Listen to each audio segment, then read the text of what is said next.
Donc le tablier, alors pourquoi un tablier? Parce que quand on a un pull comme ça, ou un polo ou un t-shirt, c'est très bien hein, pour travailler. Le problème c'est que si jamais on fait de la mousse, ça va venir dessus. Donc de peu qu'on ait du coton ou quoi, ça marchera pas. Donc c'est pour ça que j'ai opté pour le tablier. Donc j'ai eu des blouses dans le passé, mais en fait c'est pas forcément pratique. Non, et puis l'été en fait t'as chaud, t'as les manches, etc. C'est pour ça que j'ai opté pour le tablier. Donc du coup le tablier c'est pratique. En plus il y a deux poches sur le côté. Donc et du coup quand on fait de la mousse, notamment avec une râpe à mousse, donc ça c'est vraiment un super outil pour râper la mousse, notamment pour les selles de moto. Le tablier, la caisse à outils, le matériel pour la colle. Alors le matériel pour la colle, l'idéal c'est d'avoir des petits pinceaux pour des petites surfaces à en coller, pinceau classique, une spatule et une maryse, c'est ça, si je me trompe pas. Alors la maryse, ça c'est vraiment super parce que du coup ça permet de décoller facilement la colle. Voilà, ça permet de décoller facilement la colle, de la nettoyer facilement, c'est souple, donc on s'en sert vraiment comme si c'était un pinceau. Et la spatule, c'est raide, donc si on fait un encollage sur du bois pour éviter que ça pompe, du coup on va mettre une fine couche qu'on a besoin et on va toujours tirer le matériel qu'on a besoin. Les ciseaux, donc les ciseaux, il y a la paire de ciseaux. Les ciseaux traditionnels de sellier, c'est plutôt ceux-là. Moi je m'en sers pas parce qu'ils sont lourds. Donc moi je vais me servir plutôt de ciseaux de la marque Fiskars parce qu'ils sont pas très chers, légers, pratiques, fonctionnels, ça marche très bien. Et surtout parce qu'en fait j'achète des guiseurs de ciseaux. Donc en dehors des ciseaux, ce qui est intéressant aussi c'est le cutter rotatif qui va remplacer les ciseaux. Un mètre souple. Alors le mètre souple, ce qui est bien c'est justement la courbure pour prendre par exemple des appuis-tête. Donc ça c'est très bien. Un gros feutre pour le marquage de gabarit. La prise de gabarit qui se fera avec de la bâche type sac à gravat. Parce que du coup c'est assez raide et c'est pas élastique contrairement à la bâche de protection pour les peintres par exemple. Donc ça c'est très bon, pas cher en plus. Le gros feutre où on fera attention de bien marquer le sens de coupe. Parce que du coup comme c'est large on aura 0,5, on ne sait jamais où couper. Et ensuite il y aura des feutres simples. Alors tout le temps avoir deux couleurs. Le rouge il faut l'enlever parce que ça marche pas comme il faut.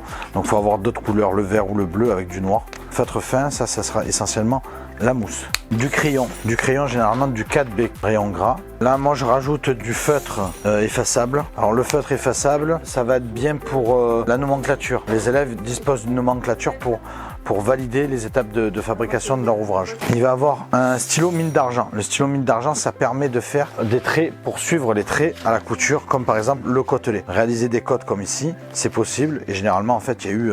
Là, ça a été enlevé, mais sinon, on peut le voir un petit peu ici. En fait, il y a eu un trait qui a été réalisé avec ce fameux stylo. Un dégrafeur, donc un dégrafeur pour l'agrafeuse de bureau avec des agrafes de bureau, la dégrafeur pour dégrafer aussi sur des supports de bois, etc. Des agrafes faites au pistolet pneumatique. Donc on va privilégier plutôt un bec long, comme ça permettra de faire à la fois du travail qu'on peut faire avec un bec court comme sur du bois, mais aussi le bec long va permettre de faire les selles de moto. Donc tout ça, c'est à mettre dans la caisse à outils. Moi je donne aussi du double face qui est nécessaire aussi pour les applications qu'on réalise et qu'on apprend ici. Il y a des pinces, donc à la place d'agrafer on peut mettre des pinces, donc ça c'est pas mal comme système de pinces. Des gants, des bouchons d'oreilles, les poids qu'on peut rajouter dans la caisse, donc ça c'est la fabrication Made in Sellerie Academy. Le masque pour tout ce qui est produit, tout ce qui est colle, des coupes de mousse, donc un aimant pour la couture. Voilà. Du silicone pour entretenir sa machine. Il va avoir aussi de la colle qui colle pas, donc il colle juste ce qu'il y a besoin, c'est-à-dire que si on a besoin de faire un gabarit et qu'on n'a pas besoin de mettre des houseaux, voilà, des houseaux. Des réglés. Alors vous avez du 10 pour votre talon et puis après différentes longueurs de réglés. Voilà, avec ça, pour commencer et pour exercer en sellerie garnissage, on est déjà pas mal.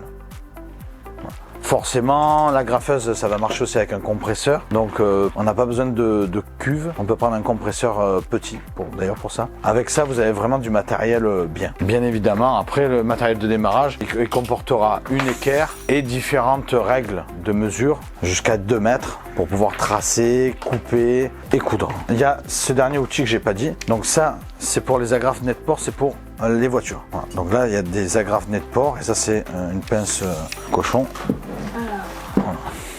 Et donc du coup ça permet de venir serrer. Voilà. Voilà, là vous avez vraiment tout. C'est ce qu'il vous faut pour commencer.